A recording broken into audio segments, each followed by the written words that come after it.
నమస్తే, welcome to our channel. KCR గారి చుట్టూ కొన్ని దయ్యాలున్నాయి. కేసీఆర్ గారి చుట్టూ కొన్ని దయ్యాలున్నాయి. కొన్ని విషయాలు అంతర్గతంగా మాట్లాడాల్సిన విషయాలు అంతర్గతంగా మాట్లాడితేనే బాగుంటుంది. కొన్ని విషయాలు అంతర్గతంగా మాట్లాడాల్సిన విషయాలు అంతర్గతంగా మాట్లాడితేనే బాగుంటుంది.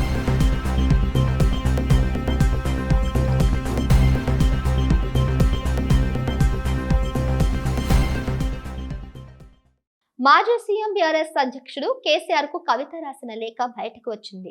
కవిత లేఖ పార్టీలో ఉన్న అంతర్గత కలహాలను, పార్టీలోని అంతర్గత శత్రువులను స్పష్టం చేస్తుంది. ఇక నిన్న అమెరికా నుంచి వచ్చిన కవిత తాను రాసిన లేఖ బయటకు రావడం పైన మాట్లాడుతూ కేసీఆర్ దేవుడు, చుట్టూ ఉన్న వాళ్లే రాబందులు అంటూ వ్యాఖ్యలు చేశారు. ఎవరెన్ని కుట్రలు పనినా నన్నేం చేయలేరని కేసీఆర్ నాయకత్వంలోనే తెలంగాణ రాష్ట్రం అభివృద్ధి చెందుతుందని పేర్కొంది.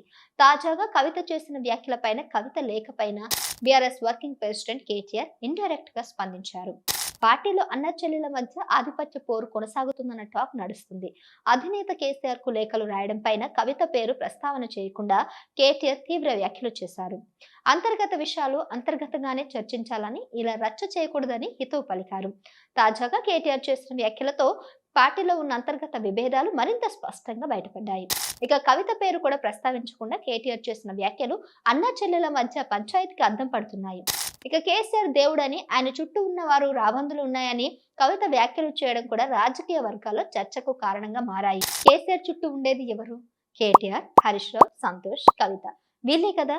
మరి వీళ్ళు తప్ప ఆయన చుట్టూ ఉండేవారు ఇంకెవరున్నారు? కవిత చేసిన వ్యాఖ్యలు తన సొంత అన్నపైన అన్న చర్చ కూడా సాగుతుంది. బీఆర్ఎస్ పార్టీ నాయకత్వ బాధ్యతలను పూర్తి స్థాయిలో కేటీఆర్ కు అప్పగించే అవకాశం ఉన్న నేపథ్యంలో కవిత తన స్థానం కోసం పోరాటం చేస్తున్నట్లుగా తాజా పరిణామాలతో కనబడుతుంది. ఇందులో భాగంగానే కవిత బీఆర్ఎస్ అధినేత కేసీఆర్ కు పార్టీలో ఉన్న అసంతృప్తిని తేటతెల్లం చేస్తూ లేఖ రాసింది. ఇక కవిత లేఖ పార్టీ నాయకత్వ సంక్షోభాన్ని అర్థమయ్యేలా చెప్తుంది. ఈ లేఖపై కేటీఆర్ స్పందించిన తీరు అన్న చెల్లెల మధ్య ఆధిపత్య పోరును బీఆర్ఎస్ లో ముసలం మొదలైందనే విషయాన్ని చెప్పకనే చెప్తుంది. మరి ఈ పరిణామాల ముందు తర్వాత ఏ రూపు తీసుకుంటాయో, పార్టీ వ్యవహారాలు బజార్న పడకముందే కేసీఆర్ ఈ పరిస్థితులను చక్కదిద్దుతారా అని పార్టీలో పెద్ద ఎత్తున చర్చ జరుగుతుంది. ఇక మరోవైపు ఇదే పరిస్థితి గతంలో మనం జగన్ విషయంలో కూడా చూసాం. ఎందుకంటే జగన్ అలాగే షర్మిల మధ్యలో కూడా ఇటువంటి విభేదాలే వచ్చాయి. ఈ విభేదాల కారణంగా అక్కడ పార్టీ కూడా ఓడిపోయిన సందర్భాలు కూడా చూస్తాం. వైఎస్ఆర్సీపీ పార్టీ ఓడిపోవడానికి షర్మిల కూడా ఒక కారణం కూడా అవ్వచ్చు అని కూడా అంటున్నారు నిపుణులు. ఎందుకంటే ఇలాంటి విభేదాలే అటు అన్నా చెల్లెల మధ్య విభేదాలు రావడంతో షర్మిల ఏకధాటిగా అన్న మీద టార్గెట్ చేసింది. దాంతో అటు కూటమి ప్రభుత్వానికి సపోర్ట్ చేయకపోయినా కానీ ఇండైరెక్ట్ గా జగన్ కి ఓటమి కావడానికి కారణమైందని షర్మిల అనే విషయం మనందరికీ తెలిసిందే. మరి ఇదే పరిస్థితి మరోసారి తెలంగాణలో రాబోతుందా?